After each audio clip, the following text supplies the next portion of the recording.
Hello everyone, it's the Canadian Wi-Fi and welcome back to episode 14 of The Road Beyond. In this episode, look at that, we reached 17,000 VR. Didn't even realize it last time. We are going to knock out two suggestions today, both from the episode 10 chat. It is going to be, actually, yeah, just two. It's going to be use high speed, low acceleration, well, there you have it, and use heavyweight streetle. There you go. Me, Streetle, done. Like I've mentioned before, I'm not a huge fan of the Streetle. Stat for stat wise, it's identical to the Blue Falcon, but it feels weird to drive. But if you want to be good at Mario Kart 8, you kind of have to learn how to use it. For some reason, I got put in a lobby by myself, so I will see you in a minute. Okie dokie, nice full lobby of 12. Probably gonna get Rainbow Road. To be honest, I don't know why. I was gonna say I thought I picked Big Blue for a second, but I picked random because Big Blue on Streetle probably isn't too fun. I'm not gonna lie, I've never done it. Like I said, it's the exact same stats as Blue Falcon. It should be the same, just it feels different to drive. Hitbox is different, but that shouldn't have that much of a bearing. Like I've mentioned a million times already in this LP. Yeah, I guess it is a Let's Play. It just, different cars have very different feels to them. Like, Pipe Frame feels incredible. Those P-Wings back there feel awful. I am not going to go wide for coins here. I'm just going to chill. I'm going to take an inside line, get into first, and then worry about coins after the fact. Because, generally, if you gotta go for coins on this map, you're going to have a bad time. That's at least what I've learned. This doesn't feel too bad so far. I guess I'm getting used to this Streetle, but... Would you look at that? I even got the good me voice. One of the suggestions, and I'm pretty sure it was sarcastic by Chum Chow, was use lime, light blue, or orange male me, which... How is there a banana there? What? Which is... without a doubt, the worst sounding me in the game. Oh, right, I'm supposed to hold down and to the right here. Okay. There's still a lot of text on this course that I just never knew about until recently, so still trying to learn, you know. Never too late to learn. That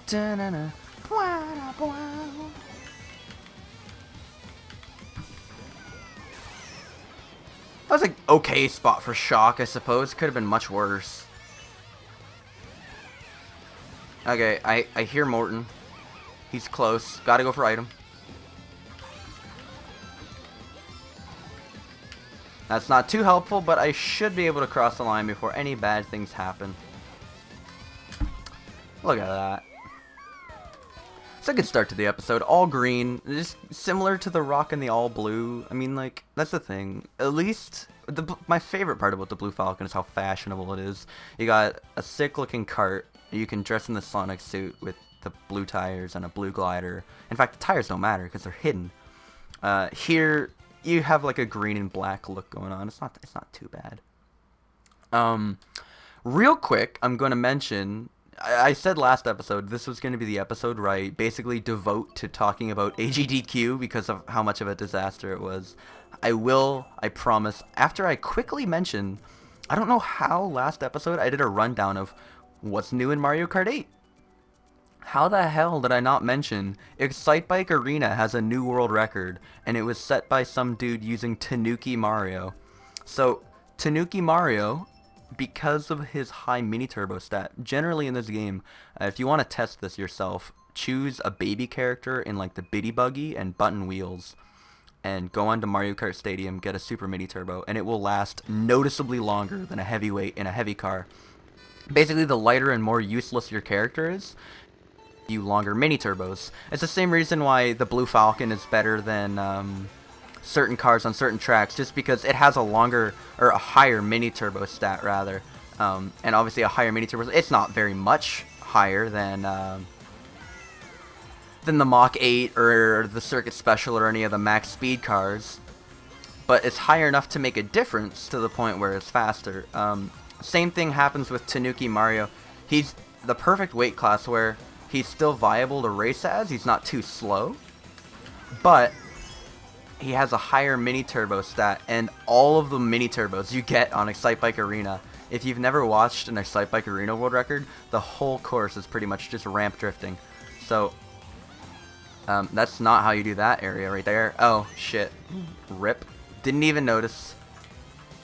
Okay, gotta go wide. Gave up my lead there. I've been racing really well so far.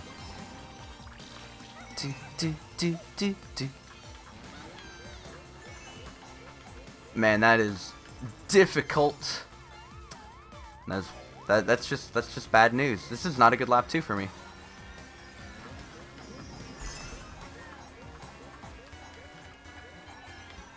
Okay, I'm not scared of whatever that Yoshi could pull because he's really close to me. I am gonna have to go around that, which sucks a little bit. I should be able to hold off a Yoshi for one lap though. Yeah, perfect. Anyway, Tanuki Mario is faster on Excite Bike Arena. So now the world record on Excite Bike Arena is Tanuki Mario and Streetle. And it's noticeably faster. Like, it's a little bit ridiculous, but whatever. There was a terrible lap 2 during that race, but I recovered okay. On to AGDQ, and this is just, okay, so let's start with, if you don't know what AGDQ is, it is a marathon that happens yearly around the 1st or so of January. Generally, they raise money for cancer awareness, and generally they raise over $1 million. It's a week-long stream. Months in advance, you can submit a run that you want to highlight. It's a bunch of speedrunners, and it's 24 hours, etc. General speedrun stream. And you submit runs months in advance, and they will either say, yeah, sure, that can have a time slot on X day at X time, or they'll say, no, screw yourself. And it used to be very prestigious. It still kind of is, but regardless, last year, AGDQ 14? 15? It might have been 15, actually. AGDQ 15, so... okay, third time, 1 year ago. A guy named Wrath from the Mario Kart Wii community did a Mario Kart Wii speedrun. I believe he was only doing the original 16 tracks, like the 16 tracks that are native to that game instead of the retros.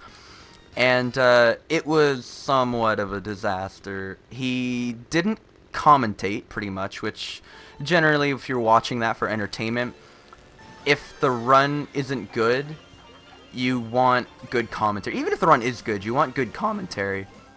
And it really does add to the whole entertainment experience, right? I'm sure you don't watch me for how I play Mario Kart, you watch me for what I have to say, etc. Not only that, but there was a bit of lag, which did not help the case, and there was a weird audio glitch where the mics would constantly peak and unpeak. The whole thing was a disaster from a technical standpoint. Video was laggy, there was barely any commentary, and the audio was messed up. But not only that, he just, whether it was nerves or what, because he wasn't a terrible player in the Mario Kart Wii community, from what I can tell, he just didn't play well. And yes, streaming to 200,000-esque people would be quite nerve-wracking, and to be honest, I would get nerves too. But practice the run beforehand, it didn't look or appear as though he practiced it that much. And he's gone over this in forums before, and I don't want to get into this, but it didn't highlight what Mario Kart Wii is about very well, because Mario Kart Wii is actually a very technical and interesting game at a high level. It's much more skill-based than, well, no, it's much more strategy-based than Mario Kart 8. Mario Kart 8 is skill-based in the fact that you have to do hops and slides. Mario Kart Wii, by the way, this is almost my time trial pace, because that thing messes me up at my pace in time trials as well. 142 pace, and that thing will ruin your day. Nice, I can hear a blue shell coming for me. I hope I don't lose first for this. Just get to the glider, get to the glider, get to the glider, get to the glider. Nice. I hope I don't lose first for this. Wow, I even missed the mini turbo and I still somehow came first. Sick. That was a very inopportune blue shell, but yeah, no, going into lap 3 I was actually at my time trial pace, which is quite funny. I was maybe like a second off of it, because normally the thing is a little further out. Pace-based tracks, yay. Anyway, that was Mario Kart Wii. Mario Kart Wii, like I said, is actually a very strategic game. Item strategy comes into huge play, and just traps in general. You can trap certain trap with like fake item boxes and bananas in certain locations on certain tracks, and it's a very interesting game to watch competitively. However, he did not showcase it very well because not only did the audio and the video and the commentary all mess up, but he did not race well. He failed the Coconut Mall. He was trying to show off some glitches as well. Coconut Mall glitch, he failed about 10 times and ended up in 11th in that race. Shit like that. I can link a video, I suppose, if you want to get a taste of it. It just was not a very good showcase of Mario Kart Wii. And what it did, at least everyone has to suspect, is it scared AGDQ and the organizers to hell and back. And they're like, ooh, we're never having Mario Kart Wii again. It turned into a laughing stock. It was posted everywhere. People going, oh my god, there's like a guy just doing a Let's Play of Mario Kart Wii on AGDQ. And it was basically, like I said, a laughing stock kind of thing. And when AGDQ wants to be taken seriously, which it should be, because it's a very well organized and well thought out event, which raises literally $1 million for charities, it shouldn't be a laughing stock at any point during it. There can be funny moments and there can be cringy moments, but there shouldn't be moments such as that. But basically, I suppose what happened was, because the whole idea of it is gotta go fast, games played as fast as possible. Nice low glider. Because it's games played as fast as possible, when Mario Kart 8 was submitted, instead of doing Mario Kart 8, I'm gonna try to get a boombox here to eliminate this blue shell. Unfortunately, I do not. When Mario Kart 8 was submitted, I suppose they wanted a 200cc run instead of a 150, and if you guys have watched my channel, you should know exactly where this is going already. 200cc is not very competitive. Basically, other than a couple like little skips you can do here and there on certain tracks, due to the added speed, you pretty much have to play the game as intended. And that's really bad for a speed run, obviously. I can't believe I dodged that banana. I can't believe I just got shocked in the glider. Are you kidding me? I didn't get drift speed back? I thought for sure, okay, I drive in a straight line for X amount of time, it should get me drift speed back. Nope, just drive right off the side of the course. Cool. Anyway, 200cc was the CC that ended up getting submitted. And like I've mentioned, you guys should see where this is going in the fact that you pretty much have to play the game as intended. That's bad for a speedrun. You want to be able to not break the game, but push the game to its absolute limits of speed. Speaking of pushing the game to absolute limits, fuck this game.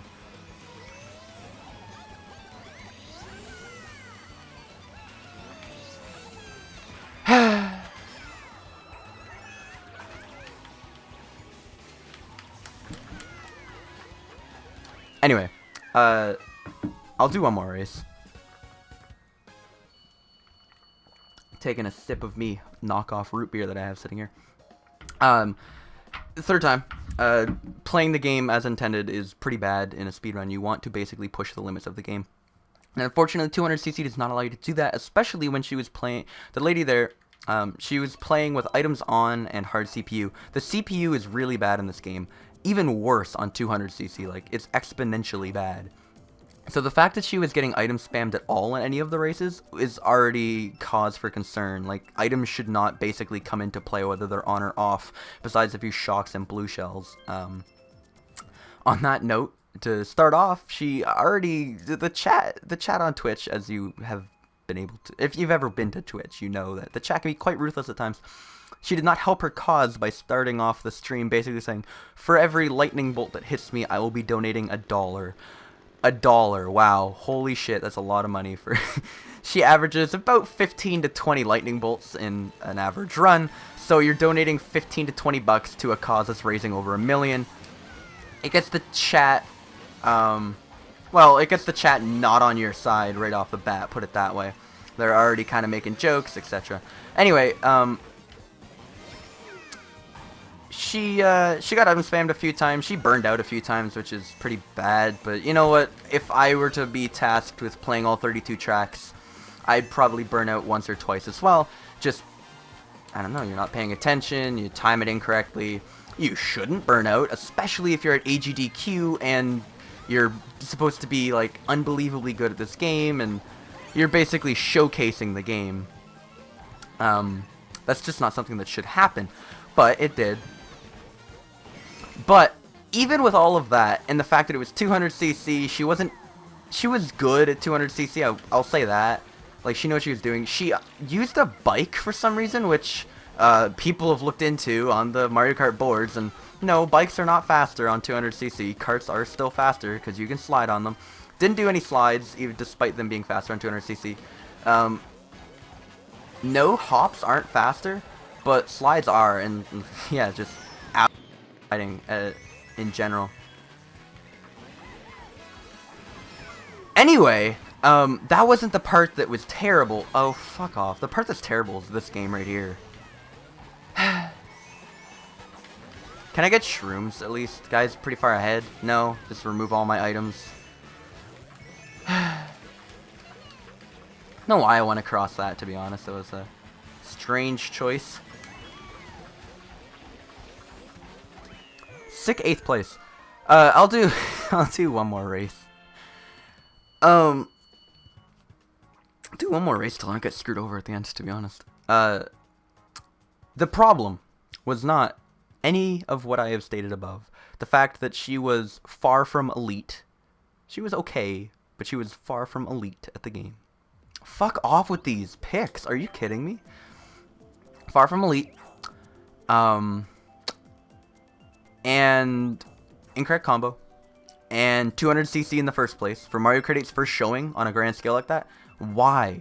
If you want to sum up what the competitive community is about in this game, and you pick 200cc, like, no, we regard it as a joke. It is a joke. It's stupid.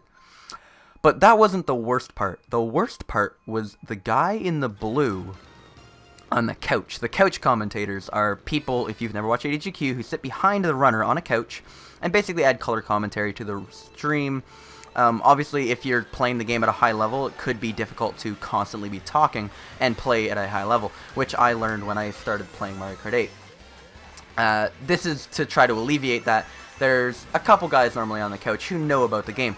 For some reason, for this stream, there was 2 people on the couch.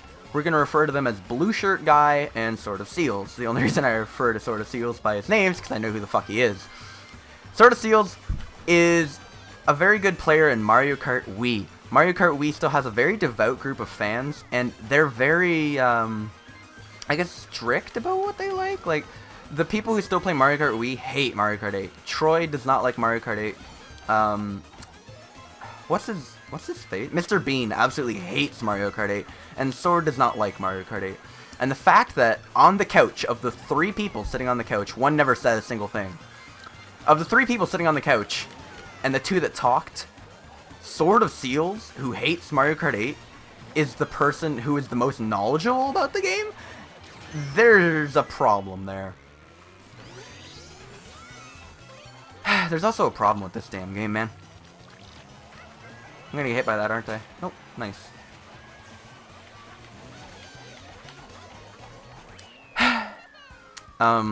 Blue shell on the 6th lap is like the worst thing that can happen to you on Baby Park. One more, like I said, until I can get fucked over. Blue shirt guy though. Also, I might be putting words in people's mouths here. I don't know. I mean, Sword of Seals is not a fan of Mario Kart 8, put it that way. He prefers Mario Kart Wii, maybe I could say that. He's never really made his... Other people have. Whatever. Just know that he should not be the most knowledgeable person on the couch. Put it that way, at the very least. If between the runner and the other couch commentator who says the most, if someone who doesn't play the game more than you, you have a problemo. Blue shirt guy did not shut up the entire run. That in itself is annoying. If you, as the person who's actually speedrunning the game, has to butt in and apologize for interrupting your couch commentators, there's a problem.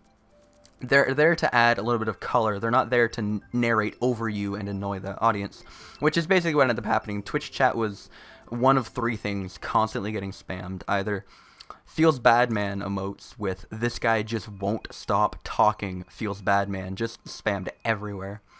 Or just every time guy in the blue said which was about 10 fucking times a sentence, the whole Twitch chat would be nothing but us. Or it would be a spam of numbers whenever there was a shock for how much dollars the streamer owed, how many single dollars the streamer had to donate at the end. Quite funny, to be completely honest, but I mean, that shouldn't be what's in the chat of a Mario Kart 8 thing. I mean, it's Twitch. There's not going to be brilliant, stimulating conversations, but there should at least not be literal nothing but shit posting, which sadly there was. Now, the problem is, yes, it's annoying if somebody on the couch just won't stop talking. It's happened before. It's not the end of the world, but it distracts from the stream. But the real problem here was that I would say over half the stuff coming out of his mouth was incorrect. He would be talking about random shit.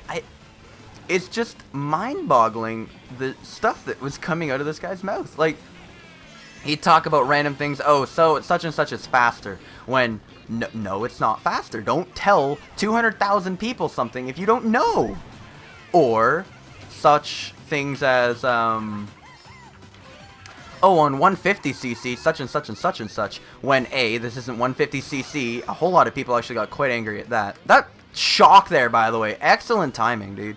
I'm just getting... Are you kidding me?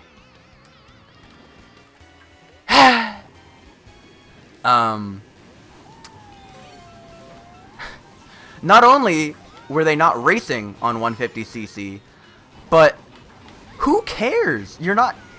You could tell just from the crap that he was saying, he wouldn't be knowledgeable enough about 150cc anyway. He shouldn't be saying things in the first place. And just... Christ, man. I've never been so frustrated. Really? I would have won the race there, too. Because now I'm in third without a shroom, and everyone behind me just pulled shrooms. Or a plant. Nice.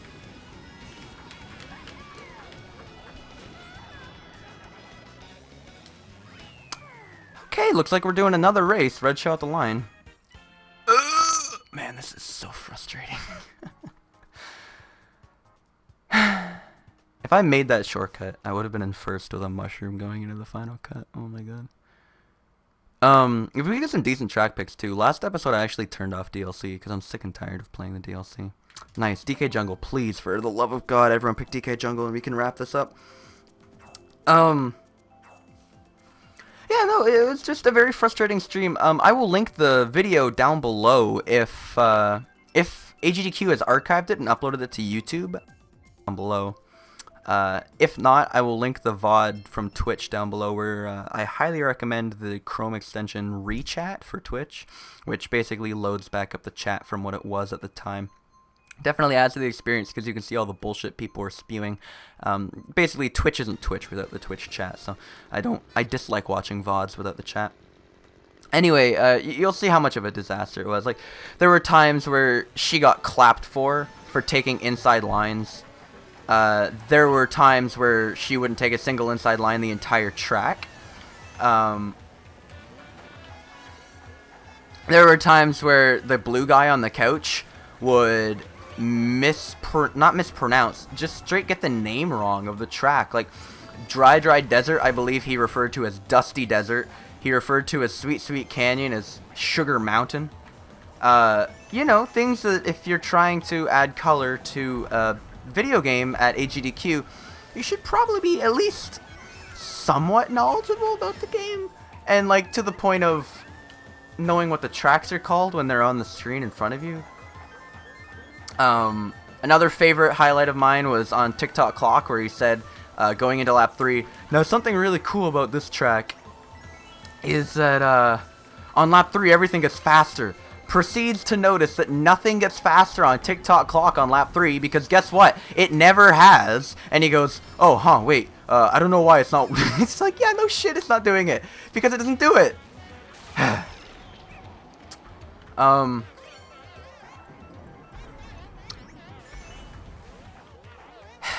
She burned out, I believe, twice during the run.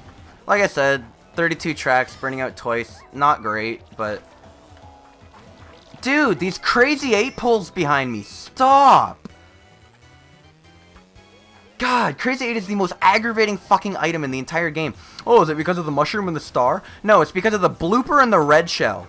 Both are fucking broken in this game. Thank you, Lord, for the banana. Now just blue shell me and get me out of my misery. Ugh. I hate Thomp Ruins because the wall ride is just so difficult. I've done it once today. I actually did it earlier during practice with the Streeto, and I felt like a god charging the mini turbo and then getting the hops off. Dude! Oh, you can't be serious. Did the blue guy at least fall off? I don't know where he is. Nice. Okay. Get me out of this game before any other garbage happens. I hope you guys enjoyed. I might actually cut out some of those races. Just know I got screwed over on Baby Part because of a blue shell lap 6. I got screwed over on Ice Outpost because of a shot glider and other things. You know what? I'm not going to cut them out because I was talking during them. Yeah, this is a 30-minute episode. I hope you guys enjoyed it. Links to everything I talked about, mainly the 2015 and 2016 Mario Kart AGDQs, will be down below. The main reason I'm upset, especially by the 2016 one, is just because it basically makes sure an AGDQ will never accept a Mario Kart run again from the newer generation. Obviously, Mario Kart 64, Mario Kart, Super Mario Kart, all of them, they're really interesting to watch at a speed run because the people who play them are generally very fucking good. You don't play Mario Kart 64 and submit a run. Mario Kart 64 is your life. There's lots of people playing Mario Kart 8 right now, so random people can get semi-good at the game, submit a run, and get accepted, and that's exactly what happened. So, I think the only outcome that could possibly save Mario Kart games at AGDQ in the future would be actual world record holders, such as, I don't know, Tyler, Casper, Danny. I know Jamie showed